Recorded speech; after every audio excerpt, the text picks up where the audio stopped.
There is no terrible way to win. There is only winning. Let me drive. I will make a fool out of you. Every one of us has to find a reason to do this. You do it because you're driven. I was beginning to think I'd never be anything more than a piston-happy, lead-foot punk. Then this starts to happen. Somebody put it in your mind you gotta be perfect every time out or you're a failure. Well, forget that. Just forget it. You ready to put away your toys and grow up?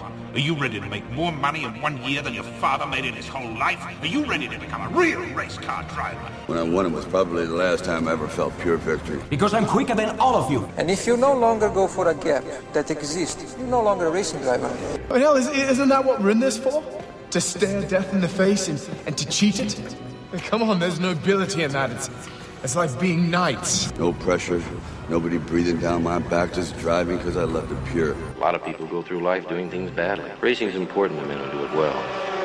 When you're racing, it's life. Anything that happens before or after, it's just waiting. I just hope when you do, that I'm there to see it. Racing. That's the name of the game, isn't it? Win or lose, put up or shut up. Fine. Then let's race. Hi, I'm Tom Ingram and you're listening to Downforce Radio. Hi, I'm Jacques Villeneuve, you're listening to Downforce Radio. Hi, I'm Bruno Senna, you're listening to Downforce Radio. Hi, I'm Chris Hoy and you're listening to Downforce Radio. Hi, I'm Landon Norris and you're listening to Downforce Radio. You're listening to Race Day Live on Downforce UK, brought to you by Clapham North MOT, Motorsport Days Live, Stopwatch Hospitality and Trade Price Cars. Hello everybody and welcome along to the Motorsport UK British Kart Championships. It's the sixth and final weekend in the IAME classes for IAME Cadet, Mini Junior and Senior X30 with championships on the line. I'm Jake Sanson, with me is Kai Bachini, and we have already had the first timed qualifying session for Junior X30. Tyler Reid at the top spot for the M Sport karting team on a 45.80, just a hundredth of a second ahead of Alessandro Serranetti and Aaron Walker from Ivan Lomliev, Sam Henning and Oliver Gray. Kanan McQueen, Zach Meekin, Will Murdoch and Chris Harnan in the top 10 from Darrell Taylor, Blake Anglis, Marcus Littlewood and JP Slater, and then it's Dan Butterworth, Douglas Bolger struggling at the moment from Aaron Reshepi and Oscar Joyce. Kai, could be a very interesting weekend, this one. I think it will be a really interesting weekend. Obviously, it's the final round of the Motorsport UK British Championships, so I think we will see a lot of action, and I think it will be one of the best races we've seen all season. And obviously with this Whilton Mill circuit being very tight, very technical, I think we're going to see some proper overtaking moves, some great racecraft, and obviously all four championships are down to the wire, so it could still be very wide open. Yeah, I think especially in this class, I think obviously the one to watch out for is going to be Alessandro Serranetti. You can see second in quali, and with it going to be raining tomorrow, we know he's quite good in the rain, so I think we'll definitely have to watch out for him tomorrow as well. So with that first time qualifying group over, the second group is going to be due out on circuit very shortly. Only one warning flag to hand out during the course of the session. Darrell Taylor, MLC Motorsport. Nice and clean though. In the first sector, the 57 is the fastest driver out there. That's Sam Henning, who got it to just under 15 seconds. That is quick for a Junior X30 around this Whilton Mill circuit in the first sector. Got a 14.95. 42 was the fastest in the second sector. That's Kanan McQueen, who of course is one of the drivers bidding for the title here this weekend. And he is there in the second sector, the fastest driver of all. And then in the third sector, it is the 27, Tyler Reid, who has popped up with a 45.80 timed lap and the final sector of 10.87. Now comes the second time qualifying group, and there are some big names in this. Casper Scusa, Josh Rowledge, Sam Shaw, Alex Lee, Aidan Neat, who's moved across to Strawberry Racing, Joe Taylor, who of course is now his teammate, Georgi Dimitrov, Tom Leben, Sam Hawthorne and Dan Ginshard, and he's running as a privateer entry this particular weekend on the Red Speed chassis. Mackay Singh and Freddie Spinlow, Max Meir and Harvey Ryby, and then Josh McLean, Aaron Walker, Alex Moody, Archie Walker, and Ben Jenkins, the new recruit in at Strawberry Racing. So this could have plenty of twists in the tail yet. And obviously we're not used to seeing Aidan Neat in the cadet class. He's moved up to the junior class for the last couple of races this year, and he put on a pretty good show last time, and I think obviously he knows this Whilton Mill circuit really well, so I think he will be the one to watch out for this weekend in the Junior X30 class. Yeah, he definitely did a fantastic job at Three Sisters. It's never easy when you're focusing your entire campaign on one championship, and the ironic thing is, had he stayed in IAME Cadet, Kian Nakamura-Berta, the championship leader, had an awful weekend at Three Sisters, and it might even have been Aidan Neat who'd taken the lead of the championship at that point. But, you know, you've got to stand with his conviction of having to make that decision mid-season, what's going to be in my best interest. And they decided, well, IAME Cadet's not really where it's at for me anymore. I need to jump into juniors. And it's turned out initially to be the right decision. Yeah, I think he was struggling with weight and all of that. I think that happens with all drivers when they're just about to move into Junior X30s. I think it was definitely the right call from the family and from the driver Aidan Neate. And I think he does have a strong future ahead of him in the karting career. So obviously we've got some very tight battles in the British Kart Championships still to come this weekend. Obviously we're looking at Junior X30 at the moment. On dropped scores, the championship leader is actually Caden McQueen. He's got 369 if you take drop scores into account. Georgi Dimitrov is only 5 behind him. Oliver Gray is 5 behind that, and he's the overall points leader before dropped scores. So it's a three-way fight at the front end of the field, with the potential that the drivers such as Josh Rowledge, Joe Taylor and Josh McLean and Alessandro Seronetti, all of them could still get back into it. So it is technically still a 7-man fight for the Junior X30 title. It couldn't have been more exciting if you asked it to be. So it's really been close up at the sharp end of the field, and I'm really excited to see now how that is going to work out with all of the competitors coming into the weekend. Kasper Skuza out onto the circuit, as of course is now Sam Shaw. The times have started to tick down. 4 minutes left of time qualifying. It's a short lap here. It's only 45 seconds for the lap in juniors, so you don't get a lot of time to wait around. And obviously the competitors want to come straight out of the blocks and be quick immediately. But looking at the top 10 from the previous session, there's 0.2 of a second covering the top 10. Once these guys get out, there's probably going to be about a tenth between the top 10. Yeah, and you were saying that you want to be quick on your out lap and you want to get a quick lap in quickly. I think especially if you hit a really solid lap early in the session, that will scare your opponents, and I think that will put you on the upper hand already in your qualifying session. So the drivers are now starting to get their tyres and brakes warmed up, having already done the initial hard work. Tyler Reid is currently top after his performance in the first time session. Alessandro Seronetti second on a 45.81. Very good indeed in terms of his championship credentials. Aaron Walker third so far from Ivan Lomliev and Sam Heading. Then Oliver Gray only sixth in front of Caden McQueen. Struggling there, those two, to reach the top 5, and that could hurt them big time coming into this second time session. If this group is as quick or quicker than the first one, then they could find themselves outside the top 10 for the heats. And for Gray and McQueen, who are fighting for the title, that is going to be a major cause for concern, especially if Georgi Dimitrov comes out of the blocks pretty quickly in this session, which of course he has done straight away. He's got the first initial quick lap, but it's not going to be competitive. Now we're starting to get the low 48s in, so we're only a couple of laps away from the ultimate fast times. Tom Leban's not in the fight for the title, but he is a danger man this weekend. The Mark Litchfield driver, very, very quick at the moment. Yeah, and I think he will be mixing up the field. And you were saying if the second session is quicker than the first session, that will mix up the top 10. But I think over today, the track will get quicker because you can see the clouds just rolling over now. And I think the sun will come out eventually, which means the track will get faster and faster over the day. Yeah, certainly with the sun being out at the moment and the wind being reasonably high, it's currently blowing all the excess moisture that was rained onto the circuit yesterday. It was a topsy-turvy day of practice yesterday. Lots of wet running as well as dry running. So it isn't going to be the easiest of circuit to get grip at early doors. Josh Rowledge pops up to the top of the table on a 46.93. Still plenty of time for that time to change in front of Hawthorne, Alex Lee, Harvey Ryby going very well. I tell you what, he has suddenly, in the second half of the season, Harvey Ryby has really shown an incredible bit of form. He struggled for most of last year, but this year, as he's had that shoot up in terms of his height, he's started to get a bit of a growth spurt, and it's really balancing him in the kart a lot better. He has suddenly found that raw speed that he was always hiding, and I have a feeling that he could actually be in contention for the overall podium on the Paralympics this weekend. Yeah, I think he will be looking for a podium this weekend.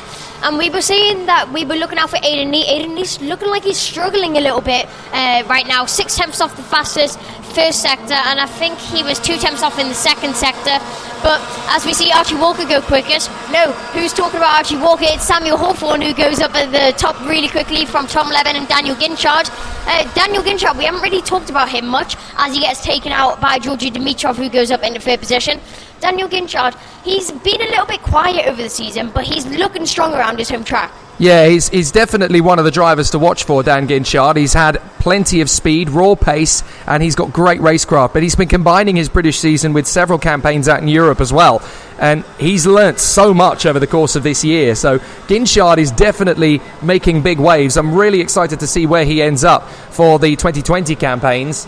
Out there at the moment, Sam Hawthorne getting a good time in. Fastest in the first sector is Josh Rowledge. Fastest in the second sector is Freddie Spindlow.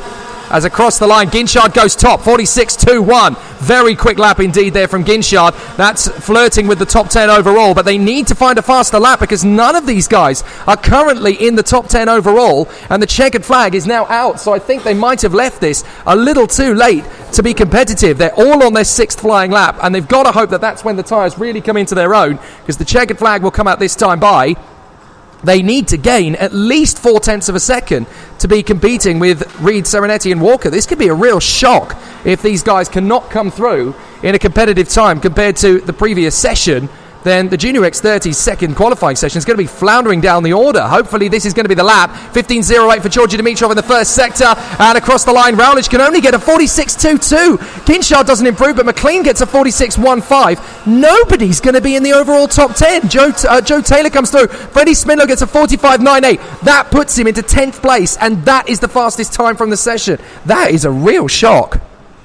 Yeah, really wasn't expecting that. You would think that the second session would be quicker because there would be more grip on the track, but clearly not, because all of these drivers, very strong drivers, they've got a lot of raw pace, but nowhere near the times from the first session. Well, it's a get-out-of-jail-free card for Oliver Gray and Caden McQueen, that's for sure. They are going to finish 6th and 7th overall, and Georgi Dimitrov is floundering outside the top 10, second in the session, but outside the top 10 overall. That is a real surprise. So the time qualifying session 2 ends as Freddie Spindler goes fastest of all in the session, but only 10th overall across Junior X30. That's a shock. Georgi Dimitrov second from Joe Taylor and Josh McLean, and then Sam Shaw and Dan Ginchard, Josh Rowledge and Aidan Neat, who recovers. Sam Hawthorne is 9th in front of Archie Walker. And then it's Alex Lee and Max Meir from Casper Scusa and Mikai Singh. And then Tom Leben, Harvey Ryby, Aaron Walker, Ben Jenkins and Alex Moody. I should say that's Aaron J. Walker from Dan Holland Racing. But, wow, a big surprise. I genuinely thought the second session might have a chance of going faster than the first. But they weren't just slower. They were a lot slower. They were nearly 0.2 of a second off the pace.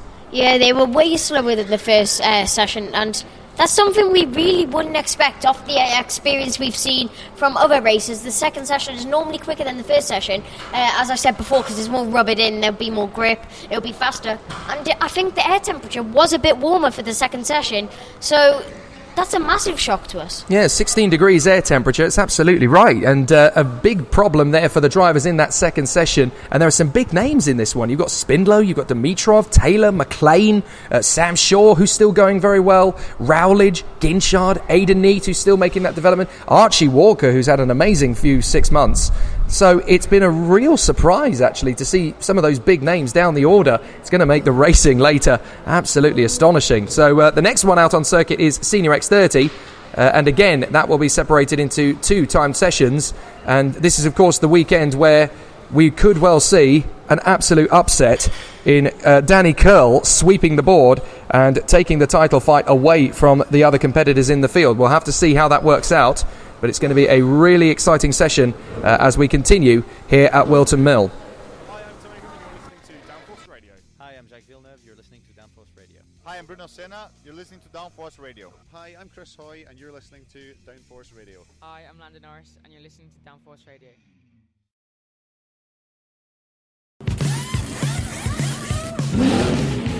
You're listening to Race Day Live on Downforce UK, brought to you by Clapham North MOT, Motorsport Days Live, Stopwatch Hospitality, and Trade Price Cars. Back into the action here at Whilton Mill, and it is going to be a really exciting run for the rest of time qualifying. We have got some really exciting battles ahead of us here as the Senior X30 time qualifying session number 1 comes out. Interesting because we've got a full grid of drivers. We're not going to get a B final in Senior X30 this weekend, so they are all going to make it through, but they've still elected to separate the qualifying session into 2 separate groups, which is again going to make it very interesting in terms of the battle for the title. Thomas Turner is going to be the first one of the listed drivers in the rankings out there on circuit. The O-Plate, Morgan Porter, Oliver Hodgson, Derek Morgan, who's racing in honour of his grandfather this weekend, has a lovely tribute on the front fairing, which is now all black with a tribute to his grandfather on it. It looks really beautiful. Rufus Hunt and Eduardo Cosateng, Abigail Ross and Alexander Wang, and then it is Matthew Hudson and Lewis Gilbert, who is with Strawberry Racing this weekend, another driver who switched teams for the final round.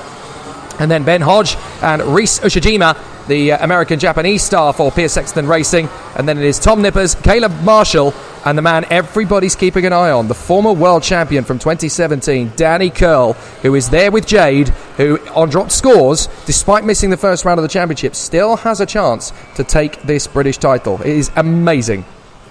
Yeah, and he's had such a good season so far. You can see, as you said, he's the previous world champion in Europe, and I think he will be one to watch out for this weekend. Obviously, he's been really successful in his karting career so far, but will he be able to pull it off? Obviously, we've got the names of Lewis Gilbert, we got Thomas Turner, Morgan Porter, Oliver Hodgson. We've got lots of drivers that have been strong in Europe who will be putting up a fight to him. And that's not even to take into account the man that everyone's trying to beat to the British title, and that is Clayton Ravenscroft, who is going to be in the second time session.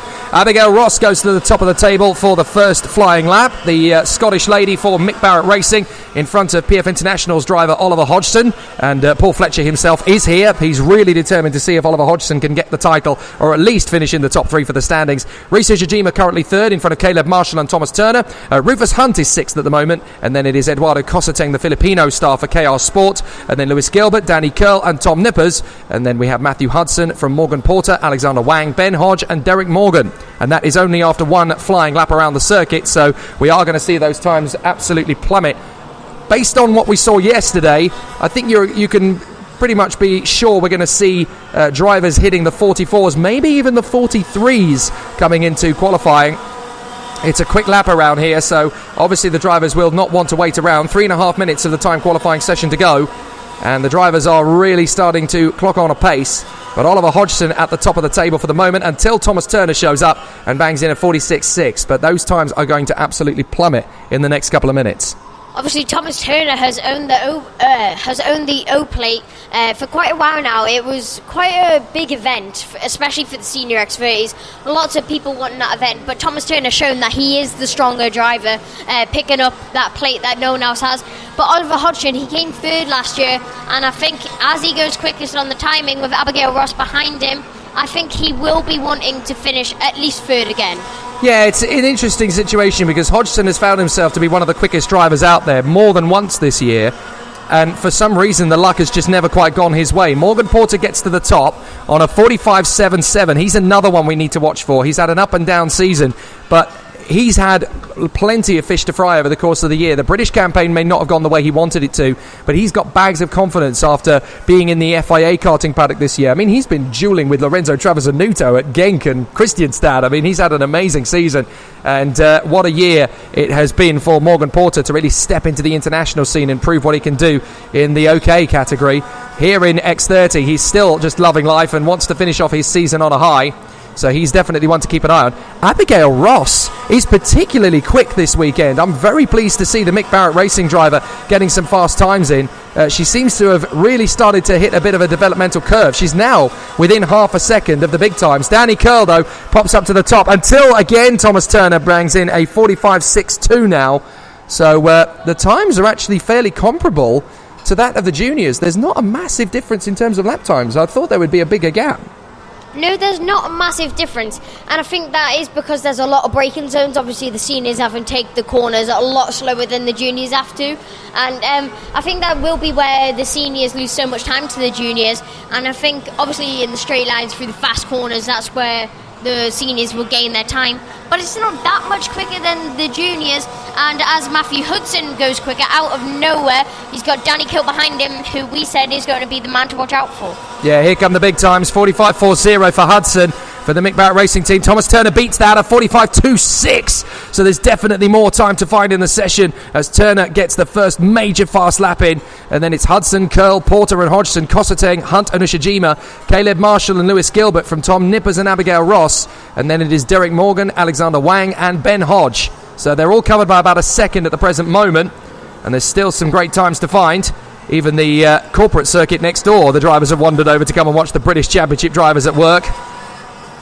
So the drivers putting in an amazing performance in this qualifying session. No personal best from Thomas Turner in the first sector. Morgan Porter goes to the top on a 45.24, 200s quicker than Thomas Turner.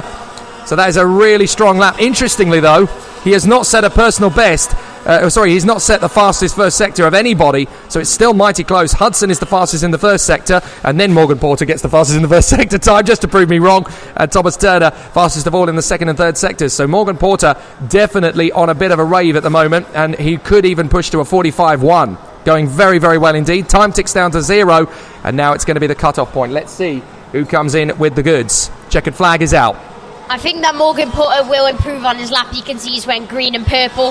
Let's see what he can do in the final sector, but I think that Morgan Porter will be able to hold this pole position. Oh, look at that, a 45.0, a 45.08 from Morgan Porter. Way quicker than everybody else, 0.18 of a second. What can Thomas Turner do to respond?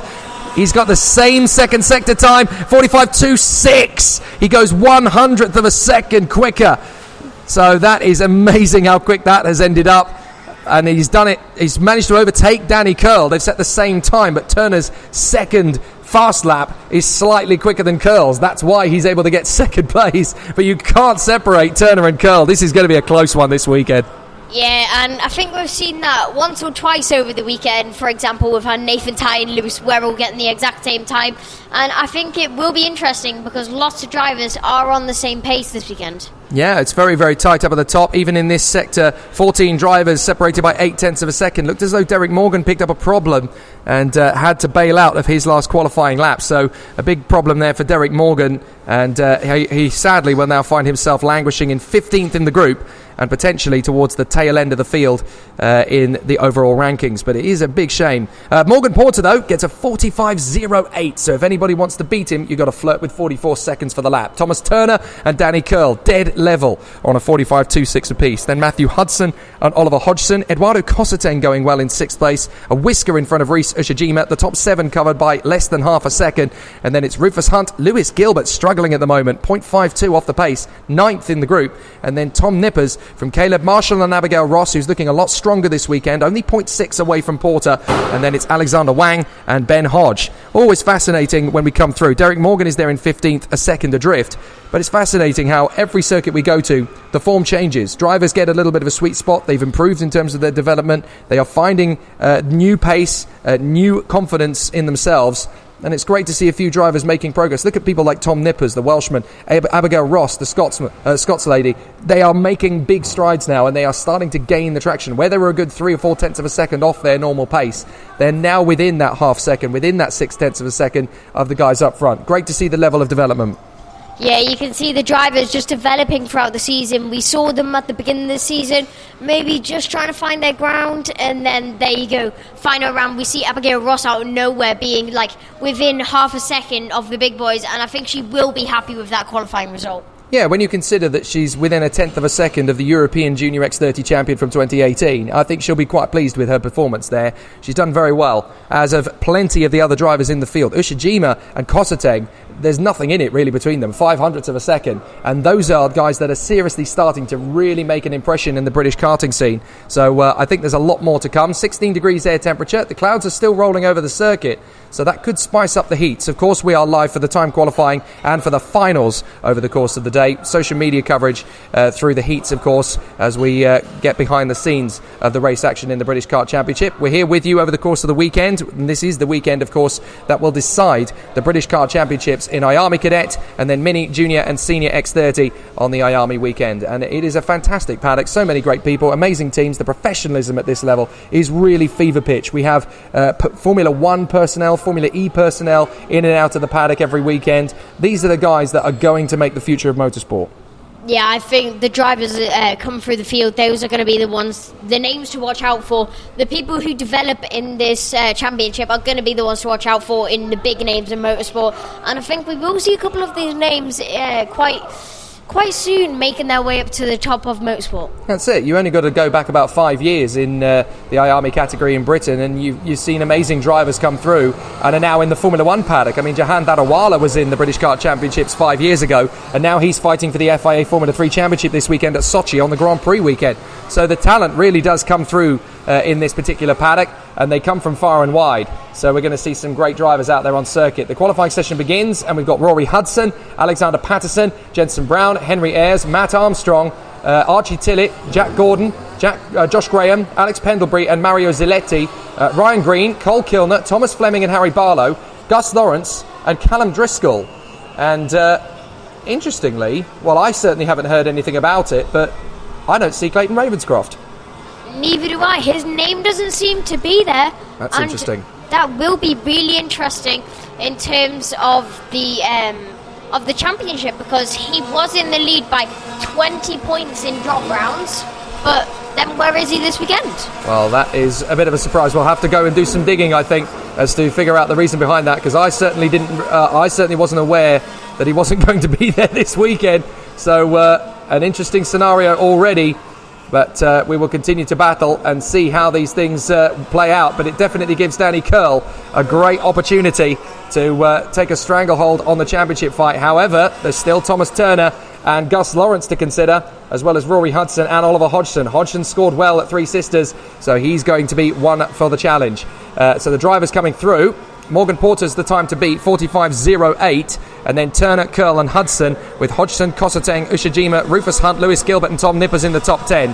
Matt Armstrong's first major gambit is a 46.47, so he's not waiting around. Matt Armstrong for Strawberry Racing has decided, right, no waiting around, I'm going to go ugly early, and has already banged in a very quick lap. Yeah, and you can see already they're nearly at the same times as the first session. I was doubting the second session now, but it looks like that might have just been a fluke, and it looks like these senior X30s are right on the pace already. Well, I wonder if the junior X30 drivers in the second time qualifying session, did they just leave it too late to get out on the circuit? Because there's only 6 minutes for time qualifying, and most of them were getting out on circuit with about 4 minutes, 3.5 minutes to go. I wonder if they just left it too late to build up the speed and then got themselves caught up in the ebb and flow of the traffic.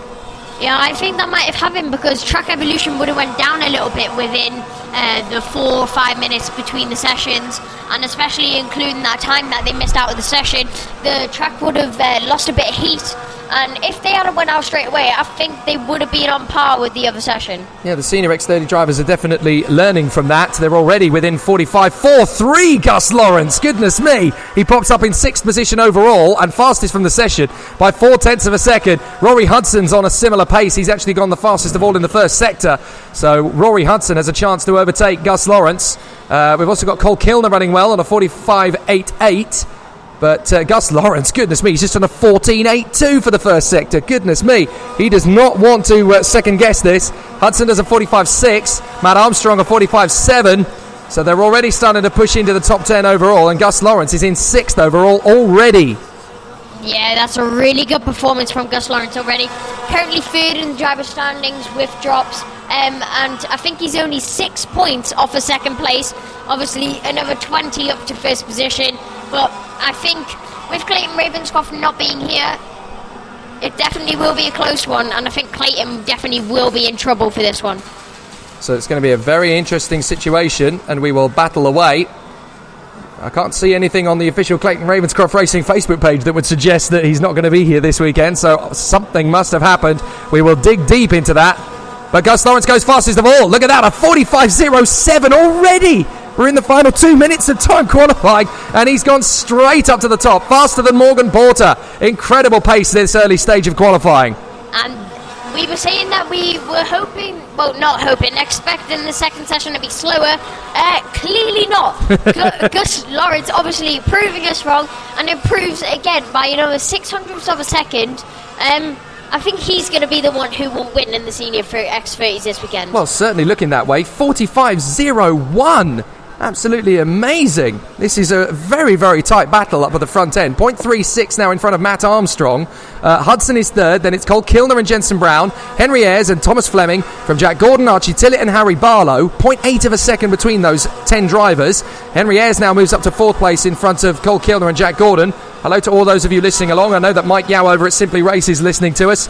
Gus Lawrence battling away 0.3 of a second faster than anybody else in this one-time group. I mean, that is a phenomenal pace. Matt Armstrong is currently good enough for 6th overall, but Gus Lawrence has definitely had his Weetabix this morning, and he's still lapping at that sort of pace. Absolutely brilliant. Up comes Thomas Fleming. He's now 4th on a 45.48. That's 9th overall. So a really exciting battle between the drivers, and Gus Lawrence has just got electric pace out there. Yeah, Gus Lawrence is absolutely flying in this session, and as he said, the fastest sector one last lap. Unfortunately, he couldn't put it together, but all he needs is the fastest sector 3 now, and he will be the fastest out of everything. And he's just absolutely on pace and absolutely on par with the other drivers, and I think he will be unstoppable this weekend. He's certainly got electric pace. I mean, he was able to go 0.07 of a second faster than Morgan Porter with over a minute left of the session. He's pushed the tyres beyond their capability now, but 0.3 of a second faster than anybody in the group. I mean, that really shows you. Thomas Fleming's gone 45.30 to duck just within 0.3 of a second in second place. Matt Armstrong's going pretty quickly. Gus Lawrence is still finding raw pace. He's gone fastest of all in the first sector again on a 14.75. He could get into the 44s here if he keeps this kind of pace. Now, Matt Armstrong finds a 45.2, so that puts him 0.19 away. But nobody could challenge Gus Lawrence. A 19.32 is pretty quick for the second split as well. For Gus Lawrence, that's only 0.04 off what he's done before. So if he can get a 10.84 or 10.85, he doesn't quite. But look at that, a 44.97. Gus Lawrence breaks into the 44s in time qualifying. My goodness, this man is out to win the title. And the only man really who can stop him is Danny Curl. So he's come here to prove a point. Go for it, Gus Lawrence. And I think both of us are just currently in awe at the pace that he has. You were saying that he's pushed the tyres to his limits. Clearly Maybe not. Yeah, no, definitely not. Absolutely amazing. Matt Armstrong's pace is good, though. 45.20. That puts him third overall. And in fact, 6 drivers from this group were able to push their way into the overall top 10. So a much faster second session. Proof that you just need to get out there, put the tyres on the road and get fast. So Gus Lawrence, fastest of all, at 44.97. Then it's Porter, Armstrong, Turner, Danny Curl in 5th overall, and then Fleming, Hudson, the other Hudson, so we've had Matt and Rory Hudson in the top 10 this time, Kilner and Jack Gordon, the Scotsman for Strawberry Racing, doing a great job there in the top 10. So that's your overall top 10. In this particular time group, it's Gus Lawrence ahead of Matt Armstrong, Thomas Fleming and Rory Hudson, then Cole Kilner and Jack Gordon from Jensen Brown, Archie Tillett in 8th, Henry Ayres and Alexander Patterson, Harry Barlow doing a fine job in 11th place, only 0.6 away from Gus Lawrence. Ryan Green, Alex Pendlebury, not quite the speed he had when he was with Persistence. Now he's with the Strawberry Racing team. Callum Driscoll, Josh Graham, and the new boy Mario Zaletti just getting himself up to pace with a 47.1 on the Croc Promotion chassis. Very exciting stuff. But then next up comes your favourite class, which is IAME Cadet. That's going to be amazing to see, Guy, and it's very, very close on both on track and in the title fight. Yeah, I think the drivers that we're going to have to watch out for is Harley Keeble and Keane Nakamura-Roberta. We saw an absolutely outstanding battle at Three Sisters with Archie Clark this close to taking the win.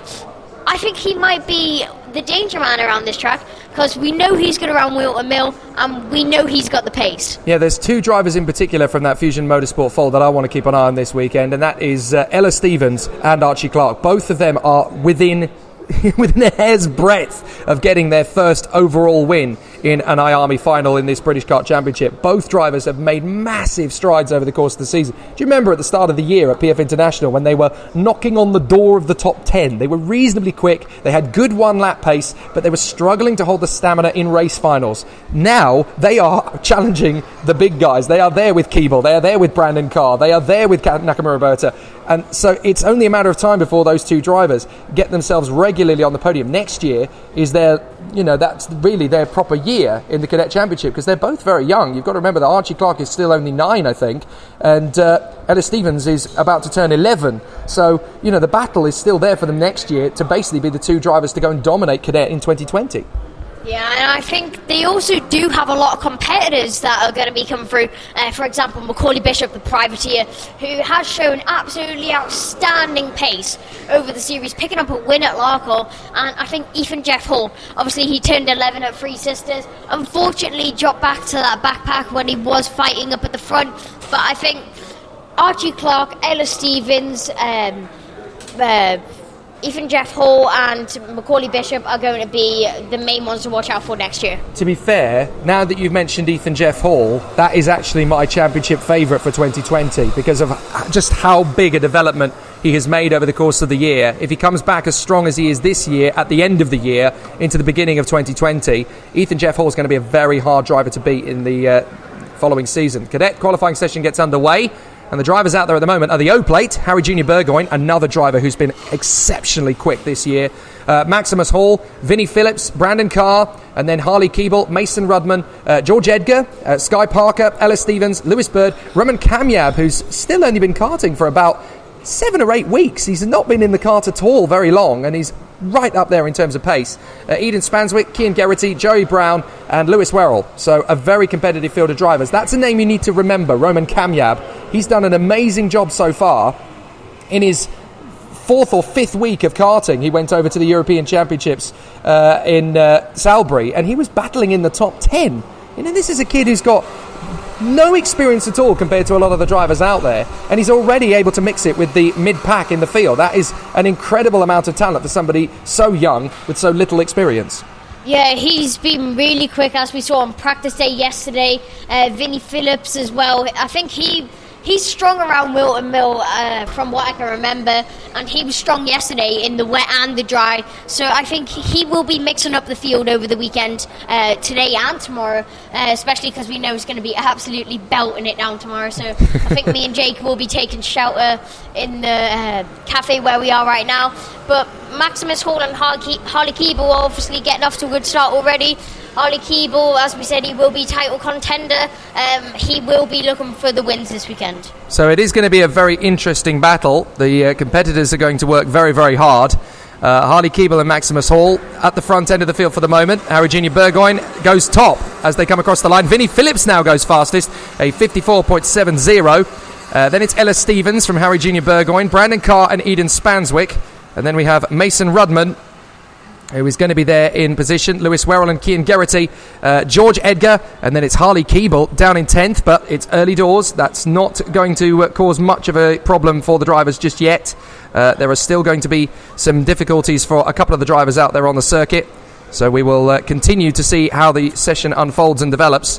Behind Harley Keeble, we've got Lewis Bird and Sky Parker, and then Joey Brown, Maximus Hall, and Roman Kamyab. So the battle is still obviously to come in this IAME Cadet session, but the first couple of laps have come in, and Vinnie Phillips and Ella Stevens strong out of the blocks. So that already gives us a good sign for what's to come. I think another driver to watch out for next year is going to be Lewis Werrell.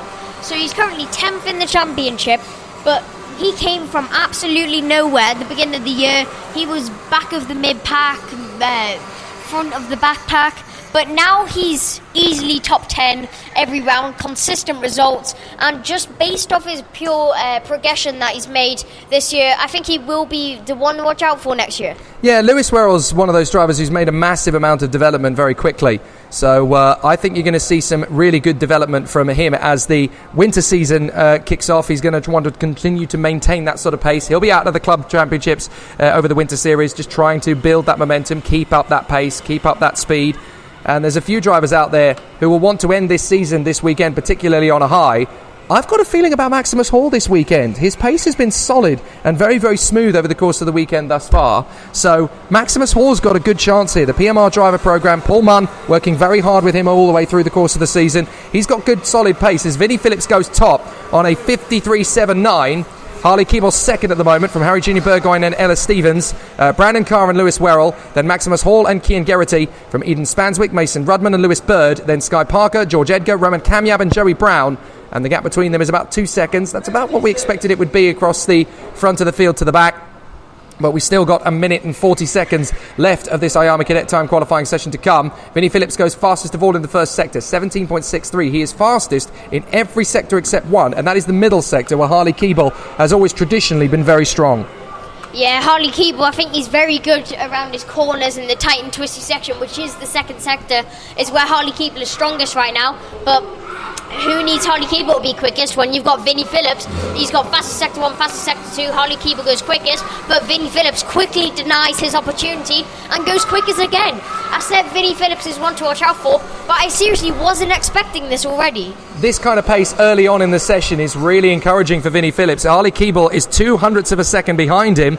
Harry Junior Burgoyne's not a million miles away, 0.14 of it in there, and Vinnie Phillips goes fastest of all in the first sector. Ella Stevens pops up, 17.55 in the first split. So Ella Stevens is not done. Let's not forget that in time qualifying at Three Sisters, she was the fastest driver overall. So there is a good chance that Ella Stevens could get another pole position here. She's very, very fast over one lap. Where she seems to struggle a little bit is in the nitty-gritty of racecraft when things get physical and elbows out, because she's one of the lighter drivers, one of the smaller drivers in the field. So in terms of raw one-lap pace, though, you can't deny Ella Stevens is one of the best drivers in this field. Howard Junior Burgoyne across the line first. Vinnie Phillips displaces him immediately on a 53.61. Keeble third, Stevens, Carl, Werrell, Maximus Hall, Eden Spanswick. Both of those two have been displaced now by Lewis Bird, going very well, a 54.23. Great progress from Lewis Bird to be in the top 10 of this group. But Vinnie Phillips still has that pace, 53.61. You can tell he's totally in control of this session so far. And as he improves in the first sector, but again, who's went quickest? Ella Stevens again. Ella Stevens again. Where has she come from? This development is absolutely amazing from her, and I think she will be one to watch out for around this track, as she has the toe of Maximus Hall and Lewis Werrell. I think they are holding her up a little bit, so that will be really unfortunate as we see her go into the boot. She's going to hold behind for the toe, but she's looking strong in the middle sector as well, only a couple of tenths off. Who's fastest in the second sector is going to be Harley Keeble, who stays in this position. Vinnie Phillips stays there. Vinnie Phillips' last lap. Look, he's done a 53.60. Very impressive to end with there. And that puts him at the top spot. Howard Junior Burgoyne getting into second in front of Harley Keeble. A 53.67. Ella Stevens' middle sector. That's what killed the lap for her. She was doing so well up until that point. Harley Keeble got a best sector time in the last lap there of 23.16. But again, it's that final sector that just held the drivers up a little bit. So all three drivers showing their credence. Three different drivers in the top in the three sectors are fastest of all. Ella Stevens fastest in the first sector, Harley Keeble fastest in the second, Vinnie Phillips fastest of all in the third sector, and Howard Junior Burgoyne consistent across all three. Those four drivers doing a great job in the session. Yeah, Vinnie Phillips, Harry Junior Burgoyne and Harley Keeble are the top three today. And then Ella Stevens, fourth position. Absolutely brilliant quali session from her. But normally, Vinnie Phillips wouldn't be right at the top, but he's obviously proven us wrong today, and I think he will be wanting to pick up some good positions in the heats and final. Yeah, he's really dug deep and found some confidence there, Vinnie Phillips. Good to see him doing such a good effort there in time qualifying. So Vinnie Phillips from Harry Junior Burgoyne, Harley Keeble and Ella Stevens, and then it is Brandon Carr and Lewis Bird from Lewis Werrell and Maximus Hall. Cian Geraghty and Mason Rudman round out the top 10 of this group. Then Eden Spanswick, George Edgar, Sky Parker, Roman Kamyab and Joey Brown. And that is how they wrote it in the top 15. So a very good performance there. The second time qualifying group for IAME Cadet coming up, of course, and then we will finish our time qualifying live coverage with Mini X30. Again, a very tight battle in the mix there. So we've seen what Harley Keeble can do. The pace is good enough for top three. Now we need to see what his main title rival, Kian Nakamura-Berta, can do. And so far, over the base of yesterday's practice session, so far so good. He was particularly strong in the dry yesterday, Kian Nakamura-Berta. Has reasonable pace in the wet, though. So I think wet or dry, he's definitely going to be a factor. I think, yeah, we said that Vinnie Phillips was quick in the wet yesterday, and we said he was quick in the dry yesterday. So I think he's going to be the danger man for the IAME Cadets this weekend, because we've saw the raw pace already in quali. He's already shown what he can do, and I think he will be one to watch out for in the wet as well tomorrow. So we've got the second time session coming up in just a moment, and it's going to be a very interesting battle ahead of us, as obviously we've got some really exciting runs from the drivers to come. But obviously, with the time qualifying session being so tight up at the top end, a lot of the drivers are going to want to really stretch themselves in this second time qualifying group. They know where the pace is, a 53.60 for Vinnie Phillips at this point in time. So they've obviously got a lot of hard work ahead of them to do. But it's difficult to predict who's going to get the top spot, because you've got so many top drivers in the mix there. You've got Kian Nakamura-Berta from Japan, obviously, championship contender. Then Joe Katsantonis, Alex O'Grady, Ethan Jeff Hall's definitely going to be one to shoot for pole position. Cahal Clark, and then Jack Mowat, Zach Knight and Archie Clark. Then Dan Sofronea, Nathan Ty, who's been very quick in the last 2 or 3 months. And of course, Nathan Ty came away very strongly from Kartmasters. Then you have Ben Smith, William Antrobus, Macaulay Bishop, who 2 weeks ago at Forest Edge won the first ever British Micromax final, and of course he's going to the Rotax Grand Finals at Sarno. Great to see him doing that as a privateer. Fraser Anderson, Sebastian Mins, Will Knight and Sonny Smith. Green lights go on and the drivers head out on circuit. So I think the biggest news that we have right now is Will Knight and Zach Knight moving over to Ollie Rowland Motorsport. Personally, I think that is the best thing for them. They've made their way up in Mark Baines Motorsport. Mark Baines has helped them a lot, and then they need to take that next step, which is Ollie Rowland. And I think already we've seen progression from them in the new team. Yeah, it's a good proving ground, Mark Baines Motorsport. He's very clued up as to how to get things run and set up and driver development from a starting point, particularly at the sort of the club level of motor racing. They dominate in a lot of the club championships. They really have that good confidence booster opening level, and the Knight brothers have learnt so much with the Mark Baines operation. It's great to see how much they've come through, and they've obviously shown their gratitude to Mark. He's very, very good at coaxing talent, nurturing it and sending it on, and this is an indication really that both of those brothers are now ready to make the step up to the professional ranks of the British Championship at a front level. And Zach and Will have done an absolutely amazing job in the last couple of seasons. They've been very strong in Super 1 and the other karting club championships, and now here they are ready to take the next step in the British Championship. First lap out of the blocks, it's over a minute, but Alex O'Grady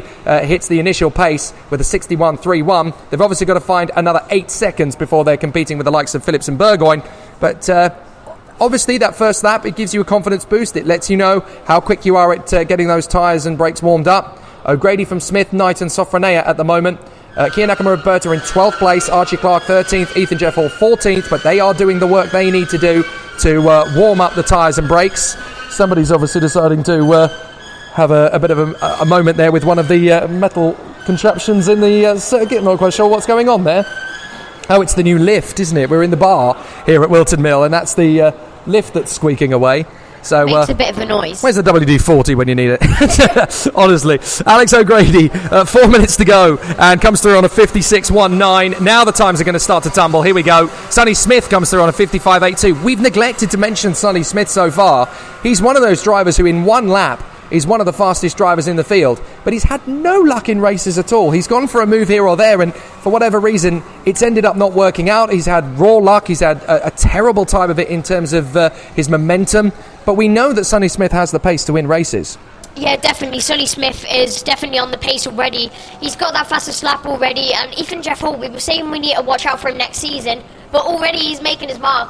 Whilton Mill is a very strong track for him, and I think he will do quite well this weekend. So we're going to see some really interesting battles in this time qualifying session. Smith and Jeff Hall at the moment, separated by 0.29. O'Grady is there in third. Kia Nakamura-Berta straight up to fourth. Macaulay Bishop, never ever count this man out, and he's gone fastest of all in the first and second sectors. So Macaulay Bishop is about to go straight to the top of the timesheets. Yes, he does. 54.00. That's sixth overall already for Macaulay Bishop, and he's faster even than Kia Nakamura-Berta by a quarter of a second nearly. So Macaulay Bishop straight out of the blocks. He means business.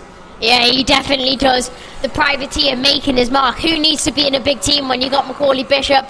Obviously, his family doing a really good job for him. And you said that he's going to be racing in Le Mans and Lonato, so he's going to be racing in Europe. And I hope he does do really well in there. He does deserve this opportunity that he's got. And hopefully, he can make another mark over at Whilton Mill this weekend. Yeah, without a shadow of a doubt, Macaulay Bishop is by far and away the leading privateer in this category. And what he's done, essentially, in 2019 is he's a giant killer. You know, these guys with these massive operations, Oliver Rowland Motorsport, Fusion, Strawberry, even PMR has a big, strong team behind it. And what they've done as a lad and dad to come up against the elite and be this fast, this consistently, it's fantastic. Really, really good to see. And Macaulay Bishop, definitely a name you need to put in your bookmarks for years to come, because he's got the talent to make it happen. So, Nakamura-Berta, second, still not able to gain more time. Fastest of all in the second sector, though, Cahal Clark, having moved across to the Fusion Motorsport team in recent weeks from PMR. I have to say, he's another one who's finally starting to gain that authority on the racetrack to really mix it up with the big guns. He struggled at the start of the year to make an impression, but now he really has that momentum and that motivation to move forward. Yeah, he really does have the motivation to move forward, trying to make his next mark. As we said, he's moved up from PMR to Fusion, trying to make even more progress that he's been making him Paul Mudd. Obviously left on good terms with Paul, because Paul's done him a lot of work.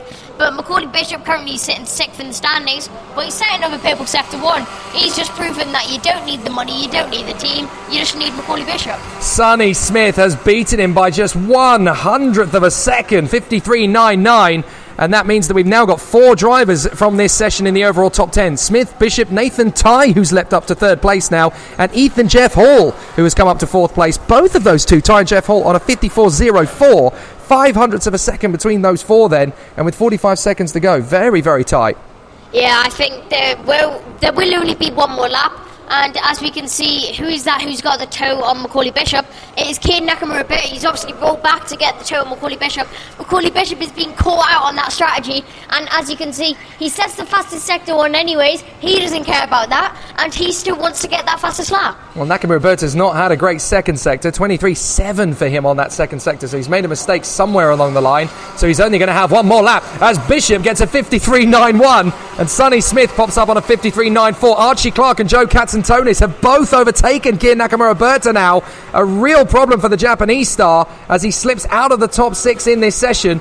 And the top 5 from the first qualifying session and now the top 5 overall. The top 5 from this session are the bottom 5 of the top 10. If that made any sense at all, I clearly wasn't telling it right. But the top 5 from here are now all in the top 10. And one of those is Archie Clark on a 54.07. So there is 0.16 of a second covering those 5. Are we getting any personal bests in the first sector? Only from O'Grady and Antrobus. They're not really making massive progress now. And I think that might be all she wrote. And this is literally a carbon copy of the Junior X30s because they've gone slower in the second session. Even though the track temperatures went up 1 degree from the first session, it dropped a little bit for the first session. Nakamura Berta goes 3rd. Sorry, Nakamura Berta goes 3rd. Right at the death there. So Bishop and Smith, and then it's Nakamura Berta who finds a 54.00 with an impressive final sector. That puts him in the mix. So he's 8th overall, just a whisker in front of Jeff Hall and Nathan Ty. But that has definitely saved Nakamura Berta's bacon to a certain degree. 8th on the grid for the heats. That's definitely better than what he was looking at. That was a great third sector. That was exactly the same time, but obviously Nathan Ty's done it before him, so it puts him as the fastest sector. And we wouldn't have predicted that top 3 in the second session if we could write it down on paper. Absolutely. It was very, very tight up at the front end. 0.09 of a second between the 3.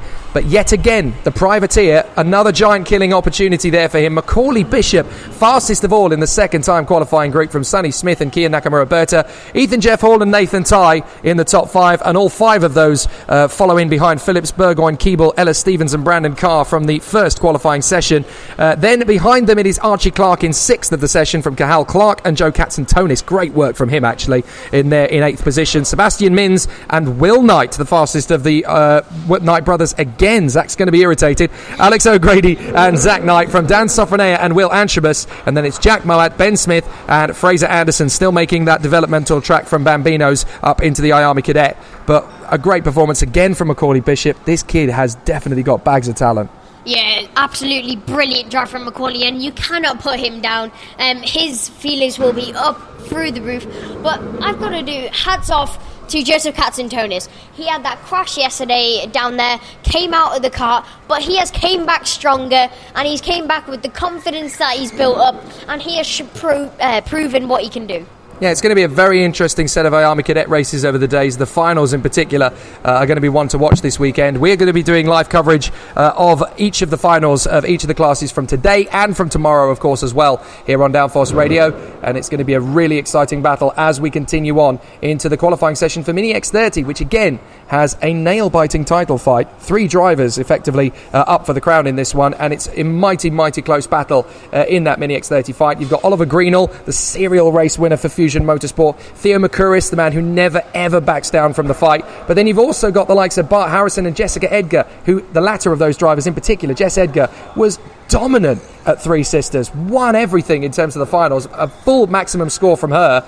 And there's a very strong chance she could be in for a title fight assault here. But let's not forget Luke Watts either at Cato Motorsport. He's been solid and consistent, especially over at Three Sisters. A couple of podiums for him. All it takes is for one of the big guys like Greenall and McCurris to make a mistake, and he's right in there in the mix. So for Mini X30, for me, there's still 5, maybe even 6 drivers if Olivia Algieri has another good weekend that could win this title. It's going to go down to the wire.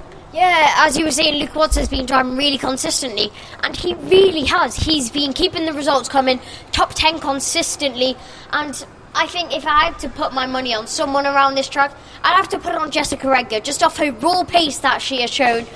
She has drove amazingly. Obviously, I used to race with her in cadets, and she was a little quick driver in cadets, but she has proven what she can do in Mini X30, and I think she will be the one to watch out for this weekend. Yeah, she is the female equivalent of Kimi Räikkönen, isn't she? I mean, she's incredibly quiet off track. She doesn't really let her full emotion show, but in terms of what she does on the racetrack, I mean, nobody can compete with her when she's on a decent fast lap run. The time session begins, and the drivers are out there now. Oliver Greenall, the GP plate from Kartmasters, of course. Evan Brown and Jessica Edgar. Alfie Baxter Davies and Ashton Parsons. Luke Watson, Olivier Algieri. Ed Pearson and Gabriel Stilp. And then it's Aidan Lyne, Theo McCurris, Bart Harrison, and Ian Aguilera, the Mexican. So it will be a very, very tough battle between this field of drivers in Mini X30. And I tell you what, the way that this title battle has ebbed and flowed and evolved over the course of the year. The thing I love the most about Mini X30 this year is that not one driver has really stood up and dominated. There have been some great performances over the year, but we come into this title fight and we know that because of how close it is, because of how even it is in the top five, between Greenall, Edgar, Watts, between McCurris, between Harrison, those five drivers, whoever emerges as the champion out of all of that is definitely going to have deserved it, because it's been so close and so even over the course of the year. Yeah, and the Mini X30s have got a little bit of a smaller grid, but it's never small on impact. There's always a really big battle going on, and there's always something to watch when watching the Mini X30s, and I think that's what everyone likes about it. Yeah, it's been one of the most entertaining karting classes across British karting, never mind across this particular paddock. So across all 3 weekends that we have for TKM and Honda, which concludes at Whilton Mill here on the 3rd weekend of October. And then, of course, the Rotax season, which concluded 2 weeks ago at Forest Edge.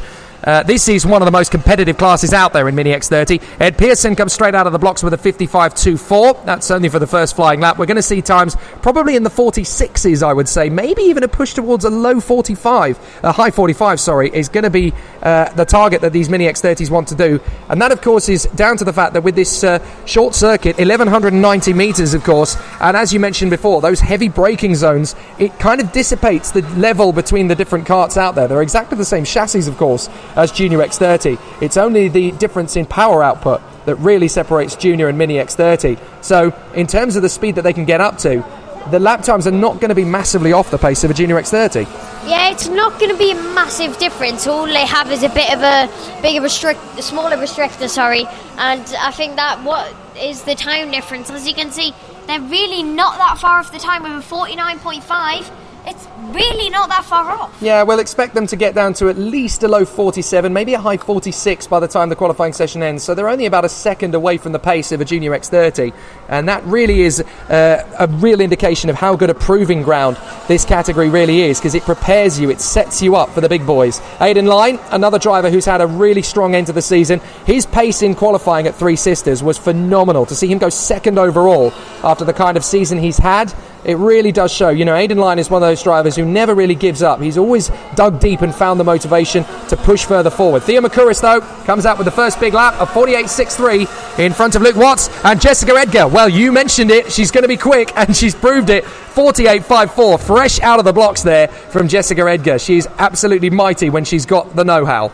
I think we will see her improving already. You can see that there has been a quickest lap from, fastest sector 1 from Jessica Edgar, but then Gabriel Stilp out of nowhere is the fastest sector 1 by literally 800ths of a second, which is nothing, but it can make a massive difference. Well, Aidan Lyne has found speed too. He's just popped in with a 48.53. That's 100th of a second quicker than Edgar and 200ths quicker than Gabriel Stilp and Oliver Greenall. So there's 200ths of a second covering the top 4 with 2 minutes to go. It's going to be mighty close. McCurris now bangs in a 48.08. Watts comes in. Bart Harrison goes second. Jessica Edgar back to the front with a 47.89. Stilp faster still on a 47.88. So Gabriel Stilp has found an amazing turn of speed here. One of the smallest drivers in the field, and perhaps has struggled in the past from having that upper body strength. But around this Whilton Mill circuit, he has the advantage of knowing this track better than a lot of the other tracks in the calendar. But Jess Edgar, fastest sector 1 by 0.2 of a second. And that is a massive difference just in one sector. You'd expect that over one lap. but Jess Edgar already showing her pace just in one sector by 0.2 of a second. Yep, Thea McCurris has done a 20.53 in the second split. Edgar on a 20.43. Greenall does a 20.39 in that middle sector. So this is going to be mighty close over the lap. McCurris goes top on a 47.70. Aguilera a 10th slower. Jessica Edgar a 47.3. My goodness, she's got pace around here. Greenall in second, McCurris in third, and they are separated by 0.34. Edgar's flying. Yeah, she is absolutely rapping on this Whilton Mill circuit, and I think if she can finish like this will give her a bunch of confidence over the weekend. Well, do you know what? It's not been that many years since Johnny Edgar lit up the circuit, and now Jessica, his cousin, is really starting to, absolutely, taking the inspiration. And we saw Johnny last time out, of course, at Three Sisters, taking time out of his Italian F4 program with Red Bull, coming over to watch Jessica. And what a perfect way for her to really get on the bandwagon. She's absolutely romping around this circuit. Another personal best and fastest of all in the second split. McCurris does a 47.44. Edgar, 47.1. My goodness, she's absolutely rapid. Still been second by 0.2 of a second. How has she got 0.2 on the rest of the field this early in the weekend? She's in an absolute league of her own. Nothing is compared to her. 0.2 of a second with only one lap to go. I think she might be able to hold this one, but no, Gabriel still proves us wrong already by going fastest sector 15.4. I think that's like a 1/10 difference. But will he be able to hold that over the whole lap? This is going to be a tight run to the checkered flag, which is out on circuit now. Let's see how the drivers come through on this final time lap. Aidan Line crosses the line on a 47.57. Not a bad run at all, and it's 0.4 of a second away. McCurris goes second, 47.34, but it's still miles away from Edgar. Harrison, Greenall, where did that lap come from? 47.15, Still now gets a 47.09. Brilliant from Still. It was that first sector that really set him up on the run. 47.09 for Gabriel Still. He gets pole position from Oliver Greenall and Jessica Edgar. We thought that she was quick, but there's two more coming in there to battle away. The rest of the field are over a 10th away. Ed Pearson in 4th place. Great run, though, from the Coles driver to get himself in the mix. Then Harrison McCurris down in 6th. McCurris will be bitterly disappointed. Line, Algieri, Aguilera, Watts, Baxter Davies, Brown and Parsons. But Gabriel Still, this is his moment. Yeah, because out of nowhere, Gabriel Still gets that fastest lap. We were getting so excited about Oliver Greenall, but who is he compared to Gabriel Still? By 0.06 of a second.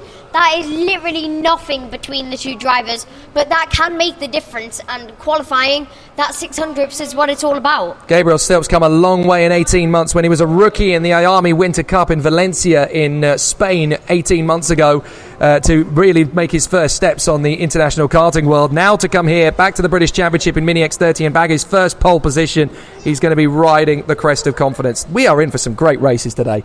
Yeah, and I think the heats is going to be really interesting, and that will set us up for the final, which we will be commentating on, and I think it will be an interesting one over the whole weekend. Indeed it will. Thank you for joining me for time qualifying, Kai. Obviously, you now need to continue your responsibilities with Oliver Rowland Motorsports social media channels, so we'll let you crack on with that. We'll be on the British Karting Championship social media channel through the day as well, through Instagram and through the stories on Facebook and whatever. And then, of course, when the finals come around later this afternoon, we will be live once again on Downforce Radio. From Kai Bachini and from myself, Jake Sanson, hope you've enjoyed time qualifying. There is more to come later on today. Bye for now. Hi, I'm Tom Ingram and you're listening to Downforce Radio. Hi, I'm Jake Villeneuve. You're listening to Downforce Radio. Hi, I'm Bruno Senna. You're listening to Downforce Radio. Hi, I'm Chris Hoy, and you're listening to Downforce Radio. Hi, I'm Landon Norris, and you're listening to Downforce Radio.